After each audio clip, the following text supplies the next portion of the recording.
எங்க அம்மா வந்து தமிழ் பேசுறாங்க. எனக்கு வந்து உருது தமிழ் இது ரெண்டுமே வந்து வீட்டுல வந்து நிறைய இருக்கும். உருது நிறைய இருக்கும். வெளியில தான் எனக்கு தமிழ் கிடைத்தது.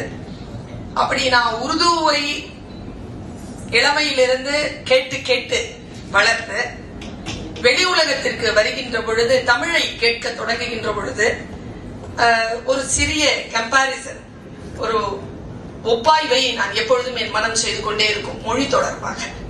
அப்புறமா நான் வந்து ஒரு குறிப்பிட்ட மதத்தை சார்ந்தவள் என்பதற்காக எங்களுக்கு வந்து அதுல வேதத்தை சொல்லி தருவாங்க. அது வந்து அரபிக் மொழியில சொல்லி தருவாங்க. ஆக அந்த அரபி மொழி எழுத வாசிக்க தெரியும். அப்புறமா உலக மொழி ஆங்கிலம் எல்லாம் வந்து சேர்ந்துட்டே இருக்கும்போது ஹிந்தி வந்து நானே எழுத படிக்க வாசிக்க பேச ரொம்ப ஃப்ளூயண்டா நான் வந்து கத்துக்கிட்டேன். இப்படி பார்த்தா எனக்கு ஒரு 5 மொழி தெரியும். ஆனால் இந்த 5 மொழிகள் தெரிந்து கொண்டு நான் சொல்லுவது யாம் அறிந்த மொழிகளிலே தமிழ் மொழி. அதனால்தான் என்னுடைய வாழ்க்கையை, என்னுடைய சுவாசத்தை, என் வாசிப்பை, என் வாழ்வியல் நெறியை எல்லாம் தமிழ் படுத்திக் கொண்டேன்.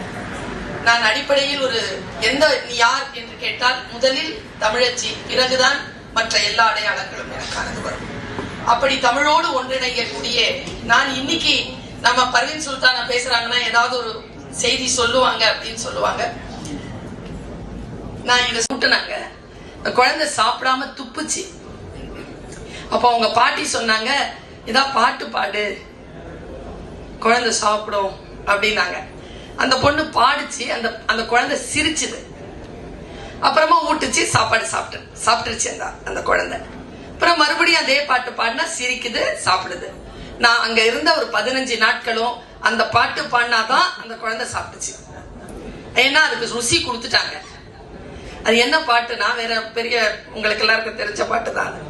காத்து மேல, காத்து கீழே, காத்து லெப்ட்ல, காத்து ரைட்ல, காத்து மேல காத்தடிக்குது, காத்து கொஞ்சம் நாத்தடிக்குது, அது குழந்தை சிரிக்குது.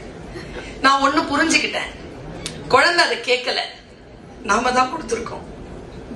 கொடுக்கக்கூடியவர்கள் சிறப்பானவர்களாக இருந்தால் வாங்குகின்ற தலைமுறை மிகச் சிறப்பாக இருக்கும். கொடுக்கக்கூடியவர்கள் தவறு செய்து விட்டால் வாங்கக்கூடிய தலைமுறை பிழையானதாக இருக்கும் என்பதற்கான உதாரணம். என்னுடைய அப்பா தான் தாலாட்டு பாடுவார்னு எனக்கு தொண்டை கட்டி இருக்கு. இருந்தாலும் நான் ஒன்னும் பெரிய பாடையே கிடையாது, எனக்கு பாட தெரியாது. ஆனாலும் அம்மாவுக்கும் டீச்சருக்கும் குரல்லாம் அவசியம் கிடையாது. சுமந்து கொண்டு அது முத்தாக மாறிவிடாதா என்கின்றதுதான் என்னுடைய மேடைகளின் தேடலாக இருக்கிறது. இங்கேயும் இதற்கான ஒரு வாய்ப்பை நீங்கள் எல்லோரும் தந்தீர்கள். நல்ல சொல் தமிழை விட வேறு எந்த இலக்கியத்திலும் வேறு எந்த மொழியிலும் இல்லை என்பதனை நான் உணர்ந்து 5 மொழிகள் அறிந்து சொல்லுகிறேன். அதனால் அடுத்த தலைமுறைக்கு தமிழை கடத்தக்கூடிய இந்த இயக்கத்தோடு நான் கைகோர்க்கிறேன். மண்டேலா அவர்களுடன் சேர்ந்து அவர்கள் எடுத்துக்கொண்டிருக்கக்கூடிய இந்த புத்தகம் தமிழ் படுத்தப்படுகின்ற பொழுது அதை வாசிப்பதற்கு நானும் காத்திருக்கிறேன்.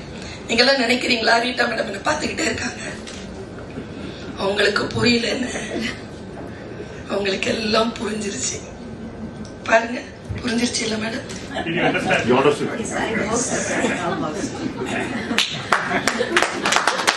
தமிழ் எல்லா இடங்களிலும் போய் பாயும் என்பதற்கு ரீட்டா அவர்கள் புரிந்து கொண்டேன் என்று சொன்னதே சாட்சி. வாருங்கள், கைகோர்த்து நடப்போம். அடுத்த தலைமுறைக்கு தமிழை கொண்டு போய் சேர்ப்போம். நன்றி.